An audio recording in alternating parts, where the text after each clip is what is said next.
மக்களே பார்த்தீங்கன்னா வஞ்சர மீன் வாங்கிட்டு வந்தாச்சு. கிலோ பார்த்தீங்கன்னா 400 1.5 கிலோ எடுத்திருக்கோம். இதில் தலை அதுக்கப்புறம் வால் பகுதியெல்லாம் பார்த்தீங்கன்னா குழம்பு அடிச்சு விட்டுறலாம், மற்றதெல்லாம் ஃப்ரை பண்ணிடலாம். இன்றைக்கி ஒரு சரியான ஒரு வேட்டை. மீன் சைஸ் பாருங்கள், மீடியம் சைஸ் தான். அதாவது சைடாக வெட்டியிருக்காங்க, அதனால தான் அப்போ தான் பீஸ் நல்லா பெருசாக வரும்னு. மீன் இங்கே பாருங்கள், நல்லா மசாலா தடவி வச்சாச்சு. இங்கே பாருங்கள் வஞ்சர மீன் சைஸ் பாருங்கள், சும்மா ஜம்முன்னு இருக்குது. பார்த்தீங்களா மக்கள் எப்படி இருக்குன்னு? ஸோ ஊற வச்சிடலாம். ஒரே ஒரு பீஸ் மட்டும், ஒரு கட்டிங் பீஸ் போட வேண்டியதுதான். பீஸ் எப்பயுமே ஒரு தனித்தனியாக தான் நான் பீஸை போட்டு மசாலா இது பண்ணுவேன். ஸோ அதனால் நீங்கள் அது கரெக்டாக நீங்கள் பார்த்துக்கோங்க. மசாலாவோட ரெசிபீஸ் பார்த்தீங்கன்னா கீழே டிஸ்கிரிப்ஷனில் கொடுக்குறேன், இல்லாட்டி நான் வீடியோவில் கொடுக்குறேன். வீடியோ செக் அவுட் பண்ணி பாருங்கள்.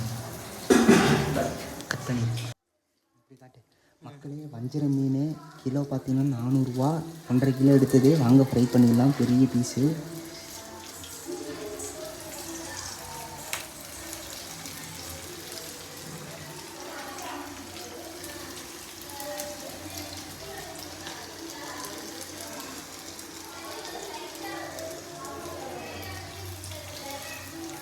பாருங்கள். தோசைக்கல்லில் பார்த்தீங்களா எவ்வளோண்ணா வெந்துட்டுருக்குன்ட்டு.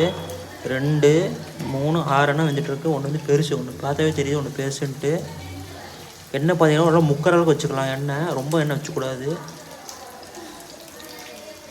சரிங்களா?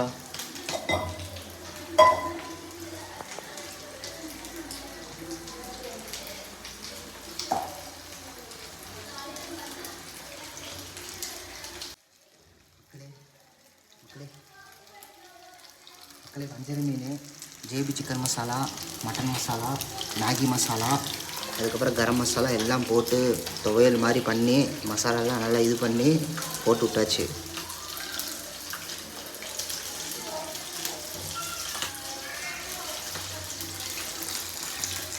தப்புன்னு வெடிக்கும் பாருங்க, அங்கே நெட்டு எழுதி பயமானேன்.